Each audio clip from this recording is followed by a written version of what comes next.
নমস্কাৰ আমাৰ এই বিশেষ অনুষ্ঠান জ্ঞান দৰ্শনলৈ মই মানৱ প্ৰতিমে আপোনালোকক স্বাগতম জনাইছো যিসকল ভিউৱাৰ্ছে আমাৰ এই অনুষ্ঠানটো প্ৰত্যেক দিনাই চাই তেওঁলোকে হয়তো গম পায় যে আমাৰ এই অনুষ্ঠানৰ জৰিয়তে আমি উচ্চ শিক্ষাৰ বিষয়ে কথা পাতো আৰু বিশেষকৈ ছাত্ৰ ছাত্ৰীসকলে যেতিয়া উচ্চ শিক্ষাৰ দিশে ধাৱমান হয় তেনে সময়ত তেওঁলোকে ভাবিবলগীয়া বা চিন্তা কৰিবলগীয়া কিছুমান বিষয়বস্তু আমি আলোচনা কৰো আৰু সমান্তৰালকৈ এই অনুষ্ঠানৰ জৰিয়তে তেওঁলোকৰ কিছুমান প্ৰশ্নৰ উত্তৰ দিবলৈ আমি চেষ্টা কৰো আজিও তেনে কিছুমান আমি বিষয় বাছি লৈছো আৰু তেনেসমূহ বিষয়ৰ ওপৰত আমি আলোচনা কৰিম আমাৰ সৈতে আজি ষ্টুডিঅত উপস্থিত আছে USTM ৰ ভাইস চেঞ্চেলৰ এম হক ডাঙৰীয়া স্বাগতম জনাইছো আমাৰ এই বিশেষ অনুষ্ঠানৰ মাজলৈ আৰু লগতে আমাৰ লগত আছে আজি ষ্টুডেন্টছ ওয়েলফেয়াৰ USTM ৰ ডিন অলকা শৰ্মা বাইদেউ স্বাগতম জনাইছো আমাৰ এই অনুষ্ঠানৰ মাজলৈ আজিৰ এই অনুষ্ঠান আমি এটা বেসিক কোৱেশ্যনেৰে আৰম্ভ কৰিব বিচাৰিছো যিটো হয়তো সকলো যিসকল ছাত্ৰ ছাত্ৰী আছে তেওঁলোকেও ভাবে বা কেতিয়াবা তেওঁলোকৰ পেৰেন্টছেও ভাবিবলৈ বাধ্য হয় হক ডাঙৰীয়া পৰা হেতু কথা জানিবলৈ চেষ্টা কৰিম আৰু এইখিনিতে আমি ক'ব বিচাৰিছো যে আমাৰ ফোন লাইনসমূহ খুলি দিয়া আছে আমাৰ ফোন নম্বৰসমূহ আপোনালোকৰ টেলিভিছন স্ক্ৰীনত ফ্ল্যাশ কৰা আছে গতিকে আপোনালোকৰ যদি কিবা প্ৰশ্ন থাকে তেন্তে আমাক সুধিব পাৰে ফোন যোগে হক ডাঙৰীয়া আমি আপোনাৰ ওচৰলৈ আহিছো প্ৰথমতে দেখা গৈছে যে উত্তৰ পূৰ্বাঞ্চলত এতিয়া বিশেষকৈ এনে ধৰণৰ প্ৰাইভেট ইনষ্টিটিউট যথেষ্টখিনি গঢ় লৈ উঠিছে আৰু প্ৰাইভেট ইনষ্টিটিউটত ছাত্ৰ ছাত্ৰীসকলে যথেষ্ট ভাল নাম কৰিবলৈ সক্ষম হৈছে কিন্তু এই মুহূৰ্তত যদি ডাঙৰ প্ৰশ্নটো হয় যে বৰ্তমানৰ ভাৰতবৰ্ষৰ অন্যান্য প্ৰান্তৰ তুলনাত উত্তৰ পূৰ্বাঞ্চলত কিন্তু এনে ধৰণৰ ইনষ্টিটিউটৰ সংখ্যা কম বা দেৰিকৈ বিশেষকৈ উত্তৰ পূব ভাৰতত এই ইনষ্টিটিউটসমূহ বহুত দেৰিকৈ গঢ় লৈ উঠিছে ইয়াৰ মূল কাৰণ আপুনি কি বুলি ভাবে কাৰণ দেখিবলৈ পোৱা গৈছিল যে উত্তৰ পূৰ্বাঞ্চলত এনে ধৰণৰ আখাৰীৰ প্ৰাইভেট ইনষ্টিটিউচন নোহোৱাৰ বাবে বহু ছাত্ৰ ছাত্ৰী বাহিৰত গৈ পঢ়িবলগীয়া হৈছিল গতিকে আপুনি কি ভাবে এই ক্ষেত্ৰত সব আমাৰ ইয়াতে লাষ্ট 5-6 ইয়াৰ্ছত আমাৰ এডুকেশ্যনেল সিনাৰিও স্পেশালি প্ৰাইভেট সেক্টৰত বহুত আমাৰ প্ৰগ্ৰেছ হৈছে আৰু এইখিনি ইমান ডিলে হোৱাৰ কাৰণ মেইন কাৰণটো হ'ল যে কনজাৰভেটিভ নেচাৰ আমাৰ অথৰিটি যেনেকৈ university as a official authority বা ডিপাৰ্টমেণ্ট যত ইভেন যদি বহুত এণ্টাৰপ্ৰেনাৰ এইবিলাক আছিলে যে এপ্ৰোচ কৰিছে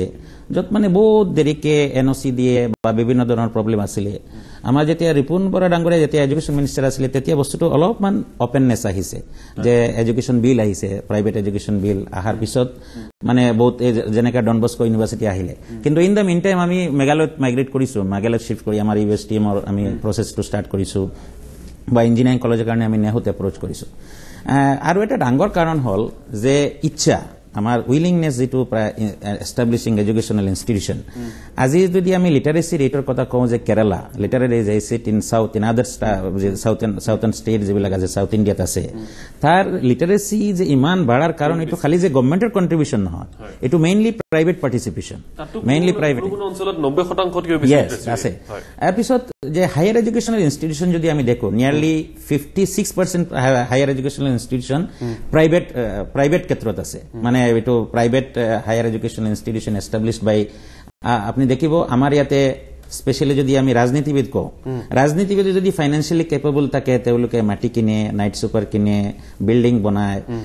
সাউথত গলে দেখিব প্ৰায় পলিটিচিয়ান বিলাকৰ ওচৰত মেডিকেল কলেজ আছে ইঞ্জিনিয়াৰিং কলেজ আছে আজিকালি প্ৰাইভেট ইউনিভাৰ্চিটি আছে স্কুল আছে নেটৱৰ্ক অফ ইনষ্টিটিউচনছ 2 নম্বৰ তাতে আমাৰ ইয়াতে যিখিনি সৰু সৰু যিখিনি ইণ্ডাষ্ট্ৰি আছে CSR ৰ যেটো ফান্ড আছে CSR ৰ ফান্ড দি পেলাই এনেকা কোনো ইনিশিয়েটিভ মই দেখা নাই যে এইবিলাকে স্কুল কলেজ কৰিছে সাউথত গলে আপুনি দেখিব every industrialist have their institutions at least তেওঁলোকৰ গাঁৱত মানে শিক্ষা খণ্ডত তেওঁলোকে যথেষ্টখিনি ইনভেষ্ট কৰে 3 নম্বৰটো হ'ল NGOs যেনেকা আমাৰ এটা NGO আছে তাতে NGO কিনিব ফাইনান্সিয়ালি বহুত মানে ৰিচ হয় বহুত মানে কেপেবল হয় তেওঁলোকে ইনষ্টিটিউচন কৰিছে এভৰি ডিস্ট্ৰিক্ট হেডকোৱাৰ্টাৰত বা ভিলেজত এইবিলাকৰ ইনষ্টিটিউচন আছে এই তিনটা বস্তু আমাৰ এতে লেকিং হৈ আছে financially capable people they are only doing business পলিটিশিয়ানৰ যেটো ক্ষেত্ৰত আমি সাউথত দেখো যে প্ৰতিজন পলিটিশিয়ানো যদিও ভালকে তেওঁ ৰাজনীতি ফিল্ডত আছে বেছি সময় দি আছে কিন্তু তেওঁৰ ওচৰত বিভিন্ন ধৰণৰ ইনষ্টিটিউচন আছে এইটোৰ কাৰণে আমাৰ নৰ্থ ইষ্টৰ পৰা সব ষ্টুডেণ্টতে মাইগ্ৰেট কৰিছে তাতে গৈছে এতিয়াও ট্ৰেডিশনটো হৈ আছে যদি আমাৰ এতে ইঞ্জিনিয়াৰিং কলেজ আহিছে মেনেজমেন্ট ইনষ্টিটিউচন আহিছে কিন্তু ষ্টুডেণ্ট পাছ কৰাৰ পিছত তাতে যাবলৈ বাধ্য হয় কাৰণ তাতে এক্সেলেন্সটো বহুত আগৰ পৰা they have experience they have a kind of collaboration with the অসমৰ কাৰণে ক্ষতি বুলি এটা ক'ব লাগিব কাৰণ ভাল ভাল ছাত্ৰ ছাত্ৰী ওলাই গৈছে আৰু তেওঁলোককে দেশৰ ভৱিষ্যত বুলি কোৱা হয় আৰু এমপ্লয়াৰ অৰ্গানাইজেচনৰ লগত তেওঁলোকৰ ৰিলেশনশ্বিপ আছে 2 নম্বৰ ইণ্ডাষ্ট্ৰি নিয়াৰ বাই ইণ্ডাষ্ট্ৰি আছে আমাৰ নৰ্থ ইষ্টত যদিও আমি ইনষ্টিটিউচন কৰিছো আমাৰ ইয়াতে কোনো ইণ্ডাষ্ট্ৰি নাই সেই ইণ্ডাষ্ট্ৰি যদি নহয় তেতিয়া এমপ্লয়মেন্ট অপৰচুনিটি প্ৰাইভেট সেক্টৰত বিলকুল নাথাকে তো ইণ্ডাষ্ট্ৰি নোহোৱাৰো বহুত কাৰণ আছে আচ্ছা বাইদেউ হক ডাঙৰীয়াই CSR ৰ কথা ক'লে CSR ক্ষেত্ৰত যিসমূহ কোম্পানী আছে তেওঁলোকৰ যি কৰ্পৰেট সোশ্যাল ৰেসপন্সিবিলিটি বুলি কয় তেওঁলোকে শিক্ষাৰ ক্ষেত্ৰত ব্যৱহাৰ নকৰে বুলি হক ডাঙৰীয়ে ক'ব খুজিছে আপুনি ইয়াৰ লগত কিমান একমত হয় সঁচাকৈ CSR তেওঁলোকৰ কৰ্ণীয়খিনি বিশেষকৈ শিক্ষা খণ্ডত কৰিবলৈ সক্ষম হোৱা নাই নেকি বিশেষকৈ নৰ্থ ইষ্টাৰ্ণ এৰিয়াত আমি দেখা পাওঁ যে CSR ফাণ্ডৰ জৰিয়তে কোনো শিক্ষামূলক অনুষ্ঠান গঢ় লৈ উঠা নাই কিন্তু বাহিৰত যেনেকৈ পুনা বেংগলোৰ হায়দৰাবাদ এইবিলাক ঠাইত প্ৰত্যেক ডাঙৰ ডাঙৰ কোম্পানীৰ নিজৰ CSR ফাণ্ড তেওঁলোকে নিজে মেনেজ কৰে অৰ্থাৎ CSR ফাণ্ডৰ জৰিয়তে তেওঁলোকে সামাজিক কাম কৰিব লাগে কিন্তু তেওঁলোকে খুব কৌশলগতভাৱে এই CSR ফাণ্ড নিজৰ অনুষ্ঠানতে চেনেলাইজ কৰি নিজৰ এটা শিক্ষা অনুষ্ঠান এটা গঢ় দি উঠিছে আৰু বিশেষকৈ হক ছাৰে যিটো কথা কৈছে তাৰ লগতে মই একমত আৰু মই লগতে এটা কথা যোগ কৰিব বিচাৰো যে আমাৰ ইয়াতে সব আইন কানুন বিলাকো অকণমান দেৰিকে আহে যেনেকৈ অসমত প্ৰাইভেট ইউনিভাৰ্চিটি এক্ট 2009 পাছ হ'ল কিন্তু বাই 2009 পুনে বেংগলোৰ হায়দৰাবাদত অজস্ৰ শিক্ষা অনুষ্ঠান গঢ় লৈ উঠিছিলে ব্যক্তিগত খণ্ডত তাৰ কাৰণটো আপুনি কি বুলি ভাবে তাৰ মেইন কাৰণটো হ'ল যে তাতে মানে যিবিলাক মানুহে এডুকেশ্যন পায় তেওঁলোকে লগে লগে চাকৰি সন্ধান পায় অৰ্থাৎ চাকৰি পাব কাৰণে যেতিয়া ইঞ্জিনিয়াৰ্ছৰ শ্বৰ্টেজ হ'ল আৰু দেখা গ'ল যে যেতিয়া গভৰ্ণমেণ্ট ইনষ্টিটিউশ্যন বিলাকে ইঞ্জিনিয়াৰ্ছখিনি পূৰণ কৰিব পৰা নাই তেতিয়া লগে লগে এইটো এটা প্ৰফিটেবল ছেক্টৰ বুলি ভাবি তাতে ইনভেষ্টমেণ্ট চেনেলাইজ হ'ল কিন্তু আমাৰ অসমত বা নৰ্থ ইষ্টাৰ্ণ ক্ষেত্ৰত যিহেতু ইণ্ডাষ্ট্ৰিজ নাই গতিকে ঠিক এনেকৈ প্ৰয়োজনীয়তা অনুভৱ কৰিছো বুলিও নহয় কিন্তু আমাৰ যিবিলাক মেধাৱী ছাত্ৰ ছাত্ৰী আছে বা যিসকল সমল থকা ছাত্ৰ ছাত্ৰী আছে তেওঁলোকে এটা সময়ৰ যিটো ডিমাণ্ড সময়ৰ চাহিদা গম পাই পেলাই তেওঁলোকে বাহিৰত যাই পেলাই অভ্যাস কৰিবলৈ লৈছে গতিকে এইটো এটা আমাৰ কাৰণে এটা ৰিডিমিং ফিচাৰ কিন্তু এতিয়া যেতিয়া নৰ্থ ইষ্টত এডুকেশ্যন ইনষ্টিটিউশ্যন বিলাক গঢ় লৈ উঠিছে আমি এই ইনষ্টিটিউশ্যন বিলাক আমি কেনেকৈ ষ্ট্ৰেংথন কৰিব পাৰো তাৰ বিষয়ে আমাৰ শ্ৰোতাসকলেও যদি কিবা কিবি পৰামৰ্শ দিয়ে আমি নথৈ সুখী হ'ম নিশ্চয়কৈ সকলো এটা কৰণীয় থাকে সমাজখনৰ এটা কৰণীয় থাকে যিহেতু হক ডাঙৰীয়ে এইটো কথা উল্লেখ কৰিছে কিন্তু এই মুহূৰ্তত এটা প্ৰশ্ন উদয় হৈছে যিহেতু ছাত্ৰ ছাত্ৰীসকলে বাহিৰলৈ শিক্ষাৰ বাবে যোৱাৰ পাছত তেওঁলোকে বৃত্তিমুখী হয় ইঞ্জিনিয়াৰ্ছ হয় ডক্টৰ্ছ হয় বিশেষকৈ ছায়েন্স ষ্ট্ৰীমৰ ছাত্ৰ ছাত্ৰীসকলৰ কথা যদি কওঁ এইখিনি এটা প্ৰশ্ন উদ্ভাৱন হয় যে যিসকল বিজ্ঞানৰ ছাত্ৰ ছাত্ৰী আছিল বা যিসকলে ছায়েন্স পঢ়ে তেওঁলোকে বিশেষকৈ ইঞ্জিনিয়াৰ্ছ বা ডক্টৰ্ছ হোৱাৰ প্ৰৱণতা তেওঁলোকৰ বেছি থাকে আজিকালি সমাজ ব্যৱস্থাত এনেধৰণে দেখা যায় আৰু বিশেষকৈ যিহেতু ছায়েন্সত তেওঁলোকে বেলেগ ধৰণে ৰিচাৰ্চৰ ক্ষেত্ৰতো বা ছায়েন্স ষ্ট্ৰীমৰ জৰিয়তে বিজ্ঞানৰ তেওঁলোকে ৰিচাৰ্চৰ ক্ষেত্ৰত যেনেধৰণে আগবাঢ়িব পাৰে তেনেধৰণে কিন্তু ছাত্ৰ ছাত্ৰীসকলক বিশেষকৈ আগবঢ়া দেখা নাযায় গতিকে হক ডাঙৰীয়া এটা কথা আমি জানিবলৈ চেষ্টা কৰিম যে এই প্ৰৱণতাটো কিয় যিসকল ছাত্ৰ ছাত্ৰী বিজ্ঞানৰ হয় তেওঁলোকে প্ৰথমতেই ইঞ্জিনিয়াৰিং বা মেডিকেলক কিয় প্ৰেফাৰেঞ্চ দিয়ে তেওঁলোকে ৰিচাৰ্চৰ ফালে কিয় আগ নাবাঢ়ে বুলি ভাবে আপুনি এইটো এটা ইমেচিউৰিটি মই ক'ব লাগিব যে এতিয়া এনলাইটেন ফেমিলি যিখিনি আছে আমাৰ যদি মেট্ৰ' চিটিত চাওঁ যে এনলাইটেন ফেমিলি এই প্ৰৱণতাটো এতিয়া পাহৰি গৈছে এতিয়া যে ইঞ্জিনিয়াৰ হ'ব লাগে ডক্টৰ হ'ব লাগে এইটোৱে যে মেইন অপৰচুনিটি ইয়াতে গ'লে কিন্তু এটা মই ভাবোঁ যে ইঞ্জিনিয়াৰ আৰু ডক্টৰ এইটো ভাবে যে এইটো ক্ষেত্ৰত গেলে আমি বহুত মানে আৰ্নিং কৰিব পাৰিম এটা ফাৰ্ষ্ট এটা বস্তু এটা মানে থাকে ইয়েছ কম্পিটিশ্যন বাঢ়ি গৈছে চিট বাঢ়িছে নেকি চিটটো বাঢ়া নাই এতিয়া যদি MBBS-ৰ ক্ষেত্ৰত আজিলৈকে এটা প্ৰাইভেট মেডিকেল কলেজ আমাৰ নৰ্থ ইষ্টত নাই চিটটো বাঢ়া নাই যিখিনি আমাৰ health minister doctor Himanta Biswa Sarma থাকোঁতে যিখিনি এক্সপানশ্যন হৈছিল সেইখিনি আছে কোচিং চেণ্টাৰ বহুত বাঢ়িলে গুৱাহাটীত কোচিংটো হৈ আছে ইয়েছ কম্পিটিটিভ যিটো এটা মানে লেভেল আছে সেইটো বাঢ়ি গৈছে কিন্তু চিটটো বাঢ়া নাই এইটো অল ইণ্ডিয়াৰ ক্ষেত্ৰতে ছেইম বস্তুটো আছে আচ্ছা এতিয়া ছায়েন্স পঢ়িব লাগে basic science physics chemistry biology zoology এইবিলাকত এতিয়া ছায়েন্স টিচাৰ পোৱা নাযায় আপুনি যদি আজি ডিষ্ট্ৰিক্ট লেভেলত যিকোনো জেগাত যদি আপুনি এটা স্কুল কলেজ কৰিব বিচাৰিছে আপুনি ছায়েন্স টিচাৰ নাপায় বিভিন্ন ডিপাৰ্টমেণ্টত ছায়েন্সৰ টিচাৰ বা ছায়েন্সৰ যিটো শ্বৰ্টেজ পৰিছে এতিয়া গভৰ্ণমেণ্ট অফ ইণ্ডিয়াই ছায়েন্সৰ মানে বিভিন্ন ধৰণৰ ফেলোশ্বিপ লঞ্চ কৰিছে যে যদি এটা ষ্টুডেণ্টে যদি হায়াৰ ছেকেণ্ডাৰী পিছত BSc কৰে MSc কৰে PhD কৰে এনেকুৱা ধৰণৰ বিভিন্ন ধৰণৰ ফেলোশ্বিপ দিছে কিন্তু আমাৰ ষ্টুডেণ্টবিলাকে নাজানে আজিৰ যুগত এজন কলেজৰ প্ৰফেচাৰে বহুত টকা পায় দৰমহা আগতে এটা অলপ চিনাৰিটো বেলেগ আছিলে যে ইঞ্জিনিয়াৰ হ'লে ভাল পইচা পায় আৰু এটা ডাঙৰ বস্তু আছিল চবৰ ভিতৰত আমি এক্সট্ৰা আৰ্নিং কৰিব পাৰিম ডক্টৰেও এক্সট্ৰা আৰ্নিং কৰিব পাৰিব কিন্তু আজিৰ যুগত এজন ছায়েন্স যদি ভাল পোষ্ট গ্ৰেজুৱেট হয় সিও এক্সট্ৰাকে আৰ্নিং কৰিব পাৰিব যদি ভাল টিচাৰ হয় সিও ছেপাৰেটলি যদি এণ্টাৰপ্ৰেনিউৰিয়েল ভেঞ্চাৰ কৰে আৰ্নিং কৰিব পাৰিব যিটো ছায়েন্সৰ যিটো কণ্ট্ৰিবিউশ্যন আমাৰ যিটো লেকিং হৈ আছে আমাৰ ব্ৰিলিয়েণ্ট ষ্টুডেণ্ট ফার্স্ট বলে মই ফার্স্ট বার যদি ইন্টারভিউ লয় যেটা মেট্রিকত রেজাল্ট হওয়ার পাছত বা হায়ার সেকেন্ডারি রেজাল্ট হওয়ার ইন্টারভিউ ললে কব যে মই ইঞ্জিনিয়ার হম কিন্তু ইঞ্জিনিয়াৰিংৰ ক্ষেত্ৰেও যে এটা ডাঙৰ ৰিসাৰ্চ এৰিয়া আছে সেইটো ৰিসাৰ্চত না যায় মই দেখা যায় যে মেকানিক্যাল ইঞ্জিনিয়াৰিং বিটেক কৰিছে আইআইটিৰ পৰা বিটেক পাস কৰি পেলাই হি ডাইৰেক্টলি জাম্প কৰিছে আইআইএমত গৈ পেলাই এমবিএ কৰিব তাতে গৈ পেলাই তো আলটিমেটলি মই কওঁ যে it is the misutilization of the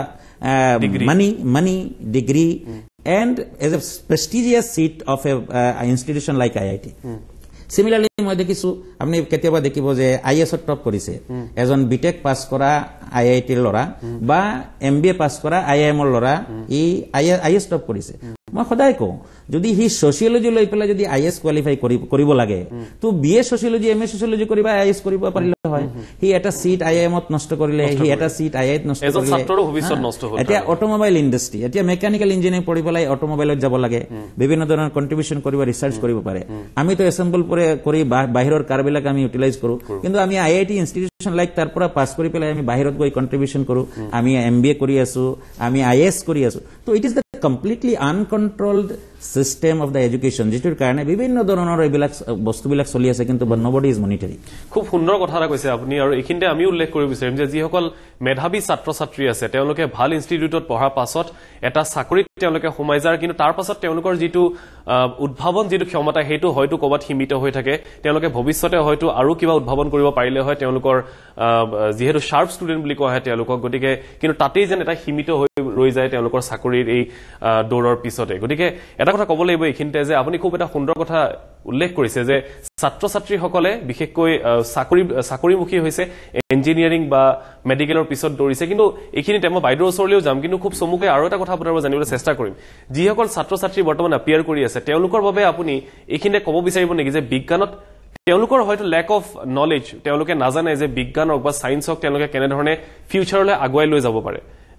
medical বা ইঞ্জিনিয়াৰিংৰ বাহিৰেও এই ক্ষেত্ৰত আপুনি কি ক'ব মই তো এনেকা মানুহ পাইছো যে মেডিকেল কলেজত পঢ়ি পেলাইও সায়েন্টিস্ট হৈছে ইঞ্জিনিয়াৰিং কলেজত পঢ়ি পেলাইও ভাল সায়েন্টিস্ট হৈছে আমাৰ যেহেতু ৰুৰেল বেস স্টুডেন্টস খিনি আহে ইঞ্জিনিয়াৰিং কলেজত ভাবে যে আমি বিটেক পাস কৰিম চাকৰি কৰিম এমটেক পাস কৰিম চাকৰি কৰিম ৰিসাৰ্চ কৰাৰ স্কোপ সব জায়গাতে আছে এতিয়া আজি যদি এজন ভাল মানে জুলজি বা বটানি এটো ফিল্ডত যদি ভালকে ৰিসাৰ্চ কৰে বা বায়োটেকনলজি ভালকে ৰিসাৰ্চ কৰে আৰু এটা ড্ৰাগ যদি ইনভেন্ট কৰি লয় তো তাৰ কাৰণে পইচা কিবা অভাৱ হ'ব নেকি তো আমি এনেকা ধৰণৰ মানে যে এটা কন্ট্ৰিবিউশন আমি যেটা এফোৰ্ট এটা সিনসিয়াৰিটি লগত মানে এফোৰ্ট দিয়া সেই ডেডিকেশনটো আমাৰ নাই আমাৰ কম কথা হল শর্টকাট কোনো এটা জায়গাত গৈ পেলাই আমি ঠিক আছে we must have a doctor we must have an engineer কিন্তু ইমান সিচুয়েশন হইছে যার কারণে সোসাইটিতে এটা unrest so many engineers are unemployed তো এইটো কিয়ৰ কাৰণে হৈছে কাৰণ ইমান বেছি সিচুয়েশন হৈ গৈছে সেইটো হিচাপে ৰিসাৰ্চৰ ক্ষেত্ৰত বিলকুল কমি গৈছে ৰিসাৰ্চ নাই উই ডোন্ট হ্যাভ এনি কন্ট্ৰিবিউশন আমাৰ ইউনিভাৰ্সিটি বিলাকত ভালকে এজন ব্ৰিলিয়েন্ট ষ্টুডেন্ট যিজনে ৰিসাৰ্চ কৰিব পাৰিব আজি যদি প্ৰথম নম্বৰৰ পৰা 20 নম্বৰলৈকে যিমান টপাৰ সবে যদি কয় যে আমি ইঞ্জিনিয়াৰ হম ডক্টৰ হম তো he is going for doing research in the pure basic science যিবিলাক zoology botany chemistry biotechnology physics mathematics এইবিলাক বেসিক্সত কোনো ৰিসাৰ্চ হোৱা নাই গতিকে ছাত্ৰ ছাত্ৰীসকলক হয়তো গাইডেন্স অলপ প্ৰয়োজন আছে যিহেতু বাইদেউ ষ্টুডেন্টছ ৱেলফেয়াৰ লগত জড়িত গতিকে মই তেওঁৰ পৰা জানিবলৈ চেষ্টা কৰিম যে ছাত্ৰ ছাত্ৰীসকলক দৰাচলতে ক'ত তেওঁলোকক শিক্ষাটো দিবলৈ পিছ পৰি ৰৈছে অভিভাৱকসকলে হওক বা তেওঁলোকৰ শিক্ষকসকলে হওক এই বিষয়ে জানিবলৈ বিৰতি সময় হৈছে বিৰতি লৈছো বিৰতিৰ পিছত এই আলোচনা অব্যাহত ৰাখিম আৰু লগতে আমি আৰু এটা বিষয় ডিসকাস কৰিম সেইটো হৈছে যে ছাত্ৰ ছাত্ৰীসকলে বিশেষকৈ দেখিবলৈ পোৱা যে তেওঁলোকৰ যেনেধৰণৰ ৰেসপন্সিবিলিটি হয় এখন ইনষ্টিটিউটৰ প্ৰতি সেই ক্ষেত্ৰত তেওঁলোকে কেনেধৰণে আগবাঢ়িব লাগে আমি চাম এটা বিৰতিৰ পিছত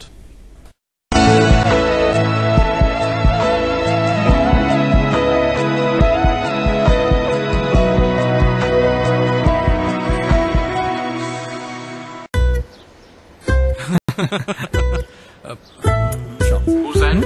क्या सर बस गई छोड़ दूं? बड़े भाई साहब कंपनी डिजिटल हो रही है और मुझे इंटरनेट आता नहीं रिटायरमेंट की बात कर रहे हैं अपना नंबर तो दो सर 865225 पिक्चर हाँ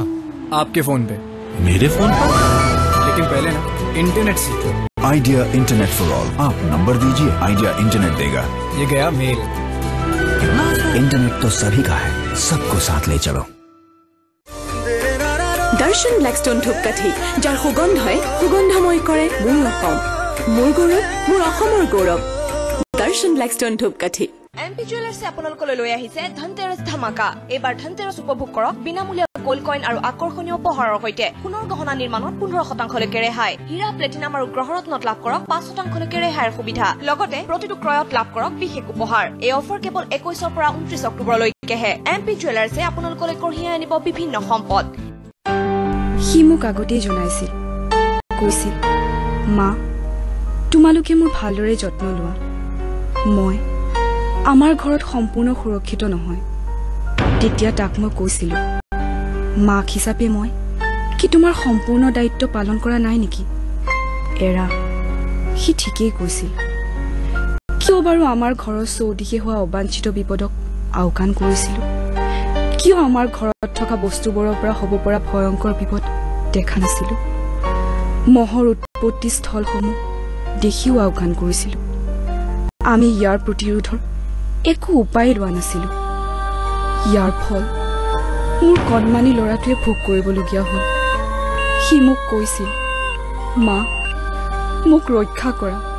ৰক্ষা কৰা। এতিয়াও সময় উকলি যোৱা নাই ডেংগুৰ পৰা হাত সৰাৰ। আপোনাৰ সন্তানক ডেংগুৰ পৰা বচাই ৰাখিবলৈ আপুনিও বহুখিনি কৰিব পাৰে। মহৰ উৎপত্তি ৰোধ কৰক। ডেংগুৰ পৰা আপোনাৰ পৰিয়ালক সুৰক্ষা দিয়ক। প্ৰগতিৰ আধাৰশিলা সবল স্বাস্থ্য সুৰক্ষিত অসম আমাৰ লক্ষ্য। আপুনি বাৰু সেই সমস্যাৰ দিনৰ বিষ, অনিয়মীয়তা, তেজৰ অভাৱ, ভাগৰ আৰু দুৰ্বলতাৰ বাবে চিন্তিত? তেন্তে গ্ৰহণ কৰক 90 বছৰৰ পৰা নম্বৰ 1 ঔষধি গুণযুক্ত টনিক হেম পুষ্পা। পাওক কোমল ময়শ্চাৰাইজ লিপছ লেকমে লিপ লাভ লিপ কেয়াৰৰ দ্বাৰা এতিয়া মাত্ৰ 180 টকাত।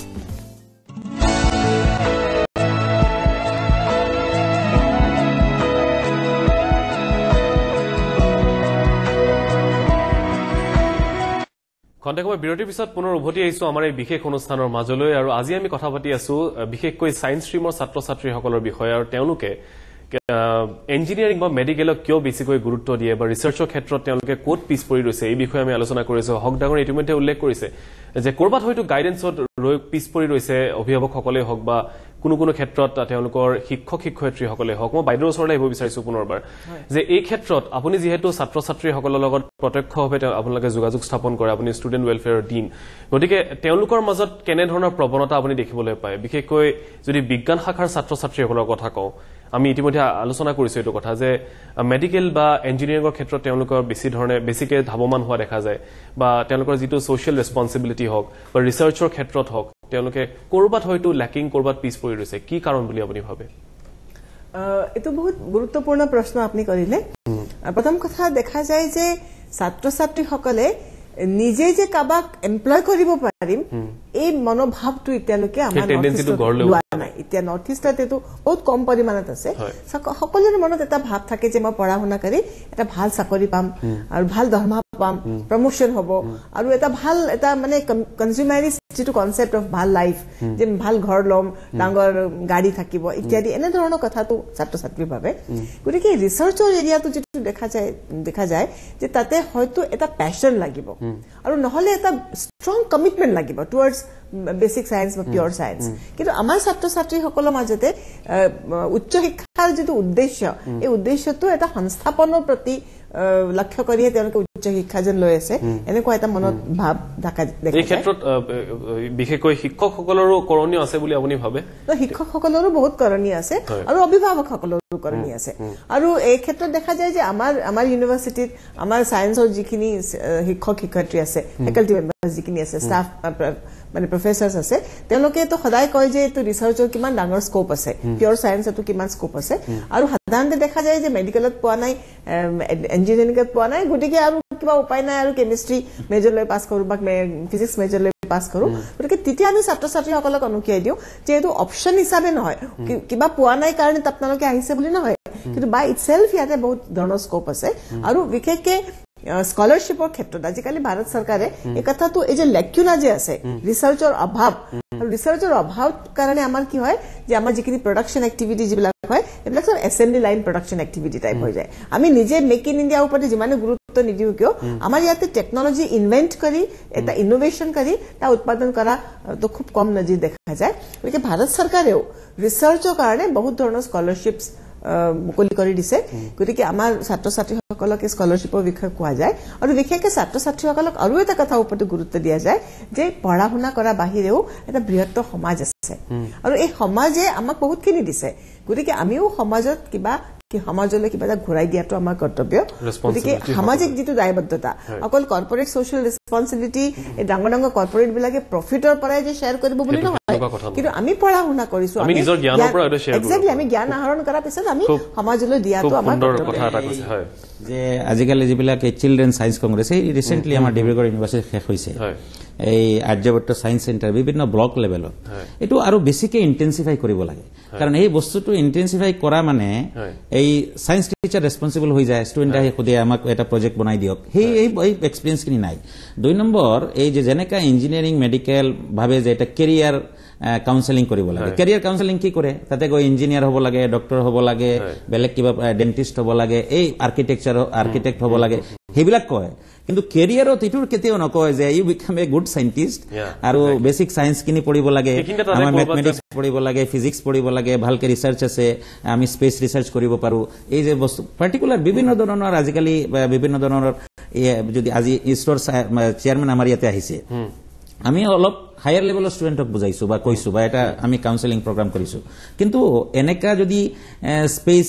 কি বস্তু হয় এই বস্তু যদি আমি স্কুল লেভেলত ক্লাছ 8-9 স্টুডেন্ট ষ্টুডেণ্টক যদি আমি কওঁ বা জুলজি বটানি ড্ৰাগ কেনেকৈ ইনভেনশন হয় এইটো বাজাৰত যদি আমাৰ কাউন্সেলিং তাতে হয় সাৰ্টেনলি আমাৰ ষ্টুডেণ্টছখিনি ব্ৰিলিয়েণ্ট ষ্টুডেণ্টছখিনি সায়েন্সৰ লেভেলত আৰু আজিকালি অলপ দাবিত হৈছে সায়েন্সত এতিয়া ষ্টুডেণ্ট অহা হৈছে আগতে এটা টাইমত কটন কলেজতো সিট কমপ্লিট হোৱা নাছিলে যেতিয়া ইঞ্জিনিয়াৰিঙৰ ডিমাণ্ড আছিলে বিএসসি ষ্টুডেণ্ট কম আছিলে জুলজি বটানি কেমিষ্ট্ৰি সব মেডিকেলৰ ফালে গুচি যায় কিন্তু এতিয়া সিট দিবলগীয়া মানে হেতু নাই এবাৰ বহুত ষ্টুডেণ্টে বিএসসি 80% পোৱা ষ্টুডেণ্টেও বিএসসি কেমিষ্ট্ৰি জুলজি বটানিত পোৱা নাই তো এইটো এটা ক্ষেত্ৰত মানে বহুত ডাঙৰ এটা বেকুৱাম আছে যে সব জায়গাত যদি স্কুলৰ ৰিকুৱাৰমেণ্টছ ইমান বেছি হৈছে যে প্ৰাইভেট স্কুল আমাৰ ইমান বেছি লাগে এটা গুৱাহাটীত ইমান প্ৰাইভেট স্কুল হৈছে এনেকাও স্কুল আছে যেটো প্ৰজেক্ট আছে 6 ইয়াৰ্ছৰ ভিতৰত আমাৰ কষ্ট বেনিফিট আমাৰ হেতু লেভেল মানে ফাইনান্সিয়েল ভায়াবিলিটি আহিব লাগে এনেকাও স্কুল হৈছে তাতেও ষ্টুডেণ্ট আছে আৰু এভাৰেজ লেভেলৰ প্ৰাইভেট স্কুলত ষ্টুডেণ্ট আছে কিন্তু এতে কলেজটো এটা প্ৰাইভেট গড়ি উঠা নাই ট্ৰেডিশনাল প্ৰগ্ৰামৰ ওপৰত আজি পলিটিকেল সায়েন্স ইংলিশ আজি যদি জুলজি বটানি কেমিষ্ট্ৰি সেইবিলাকত কিয় অহা নাই এৰ মতলবটো হল যে বেসিক সায়েন্সত এতিয়া কোনো ডিমান্ড নাই আৰু বেসিক সায়েন্সত মানুহে ডিগ্ৰী কলেজ প্ৰাইভেট সেক্টৰত কিয় এস্টাব্লিশ নকৰে ভাবে যে ইয়াতে আমাৰ আৰ্নিং নহব এইটো কলেজ বনালে আমাৰ লাভ নহব তো those who are establishing private institutions they are only thinking commercially যে আমি এটা ইনস্টিটিউশন কৰিম উইদিন 7-8 ইয়াৰ্স 10 ম্যাক্সিমাম 10 ইয়াৰ্সৰ ভিতৰত আমাৰ যিখিনি ইনভেষ্টমেন্ট আহি যাব লাগে তো আলটিমেটলি যেটো আমি যে সায়েন্স প্ৰমোশন আদি নাম্বাৰ অফ কলেজ তো সায়েন্স কলেজ আমাৰ গুৱাহাটীত এটাও বঢ়া নাই যিখিনি কলেজ আছে বিএসসি আগৰ পৰা চলাই আছে সেইখিনি আছে তো বিএ সায়েন্সৰ ডিমান্ড তো এতিয়াও বঢ়া নাই এতিয়াও তো সিটছ এইবাৰ ফিল হৈছে first time I have seen that cotton কলেজে সিট দিব পৰা নাই বি বৰুৱা কলেজে সিট দিব পৰা নাই স্টুডেন্ট বিলাক 80% পোৱা তো there is a demand now that students now they are joining for this basic science কিন্তু ইটো ক্ষেত্ৰত প্ৰাইভেট অৰ্গানাইজেশ্যনেও অলপ কন্ট্ৰিবিউট কৰিব লাগিব they must come out the science degree college science degree college specially in Guwahati আৰু ইভেন ইংলিশ অনাৰ্সত বহুত স্টুডেন্টে brilliant স্টুডেন্টে পোৱা নাই যিবিলাক 80% পাইছে হায়াৰ সেকেন্ডাৰী ইংলিশ অনাৰ্সত পোৱা নাই তো এইবিলাক স্টুডেন্টে গুৱাহাটী এৰি পেলাই তো নগদ পঢ়িবলৈ নাযাব তো I think we have to have a degree college আৰু এটা মই দেখিছো যে ডাঙৰ বোম্বাই দিল্লী এনেকা সিটিত মই দেখিছো ইভিনিং কলেজ কনসেপ্ট আছে ইয়েস স্টুডেন্ট বহুত স্টুডেন্ট এনেকা ব্রিলিয়েন্ট স্টুডেন্ট আছে যিবিলাকে ফাইনান্সিয়াল প্ৰবলেম থাকাৰ কাৰণে চাকৰি কৰি আছে তো ইভিনিং অথা আহি পেলাই তো এই এনভায়ৰনমেন্টটো আমাৰ ইয়াতে গুৱাহাটীত এটা কথা কৈছে আৰু আপুনি যেহেতু প্ৰাইভেট ইনষ্টিটিউটৰ কথা কৈছে গতিকে এটা কথা মনলৈ আহিছে কোনো পাৰ্সনেলি ল'ব নালাগে এইটো কথা জাস্ট আমি আহিছে কাৰণে সুধিছো বিশেষকৈ দেখা যায় যে প্ৰাইভেট ইনষ্টিটিউটত তেওঁলোকৰ সিনসিয়াৰিটি হক বা লাইবিলিটি হক ছাত্ৰ ছাত্ৰীসকলৰ বা তেওঁলোকৰ মেনেজমেন্টৰ লগত যেটো যোগাযোগ হেতু অলপমান ভাল দেখা যায় গভৰ্ণমেণ্ট ইনষ্টিটিউটতকে গতিকে ইয়াৰ কাৰণটো আপুনি কি বুলি ভাবে যেহেতু আপুনি এখন ব্যক্তিগত প্ৰতিষ্ঠানৰ আপুনি ভাইস চ্যান্সেলৰ গতিকে আপোনালোকে ছাত্ৰ ছাত্ৰীসকলৰ সৈতে কথা পাতে গতিকে ইয়াৰ কিবা কাৰণ থাকে বুলি আপুনি ভাবে নেকি নিশ্চয় তাৰ কাৰণ আছে চাওক আমাৰ প্ৰাইভেট ইনষ্টিটিউশনত কি আমি এটা কমপ্লিট এটা ফ্যামিলি হিচাপে ভাবো যে ফ্যামিলিৰ সব মানুহ খুশ থাকিব লাগে এটা students private institution is to completely students dependent আজি যদি স্টুডেন্ট স্যাটিসফাই না থাকে স্টুডেন্টস নেক্সট ইয়াৰত জয়েন নকৰিব স্টুডেন্টসৰ ফিডব্যাক ইজ ইম্পৰ্টেন্ট গভৰ্ণমেণ্ট ইনষ্টিটিউশনত এই feedback policy to feedback collection স্টুডেন্টসৰ প্ৰবলেম কালেকশন কম্পাইলেশন আৰু একৰ্ডিংলি সলভ কৰা এই বস্তুটো এটা নাই আমাৰ ইয়াতে আমি এটা সেমিস্টাৰত দুইবাৰ আমি স্টুডেন্টৰ লগত যাওঁ ষ্টুডেণ্টক আঁতৰত মানে টিচাৰক দূৰত ৰাখি পেলাই আমি মেনেজমেণ্ট সোমাও গৈ ফৰ্মেট লৈ পেলাই বিভিন্ন ধৰণৰ টিচিং প্ৰফিচিয়েঞ্চি বেলেগ ধৰণৰ কমিউনিকেশ্যন ছাপোৰ্ট কণ্ট্ৰিবিউশ্যন বিভিন্ন ধৰণৰ বস্তুবিলাক লৈ পেলাই আমি সমস্ত ষ্টুডেণ্ট তাতে ফিডবেক দিয়ে based on that we also communicate frankly with the faculty members the faculty members or lekuna kot ase we give the sufficient time to improve acha second eta kotha hol je government institution eta system or uporot chole je moi senior mor qualification ase mor promotion hobo student e beya pak bal pak tate kono matter nai kintu private institution ot khoday management those who have established those who are the founder of the institutions they always try to get this who are the contributors for the institution take promotion diye take preference diye take incentive diye ei incentive system even government institution ot jot more than 50% faculties are not contributing especially my school or higher secondary level ot koi aso college level somehow some honesty is there মানে school এবং higher secondary এতিয়া যদি এজন দুজন টিচাৰে ভালকে কাম কৰি আছে হি বাধ্য হৈ পেলাই হিও তাৰ সিনসিয়াৰিটি বাদ দিব কবি সবে সমান দৰমহা পাই আছে তেওঁলোকে কাম কৰা নাই মই ইমান পাইছো তেওঁলোকে ক্লাছ কৰা নাই মই মৰ্নিং টু ইভিনিং মই ক্লাছ কৰাইছো এই ধৰণৰ বিভিন্ন ধৰণৰ কমপ্লেক্সিটি এটা থাকে আর সেই বস্তুটো ইম্পোজ করার কারণে সিনসিয়ারিটি আনার কারণে আজিকালি আমার এডুকেশন মিনিস্টারে অ্যাটেন্ডেন্স মেশিন আনিছে অ্যাটেন্ডেন্স মেশিন আনার পিছত মই দেখিছো যে মর্নিংত আহি অ্যাটেন্ডেন্স মারে ইভিনিংত আকৌ যায় গতিকে দেখা যায় বহু বিসংগতি দেখিবলৈ পোৱা যায় গতিকে আমাৰ সময় শেষ হৈ আহিছে গতিকে আলোচনা ৰৈ গৈছে মোৰ বাইদত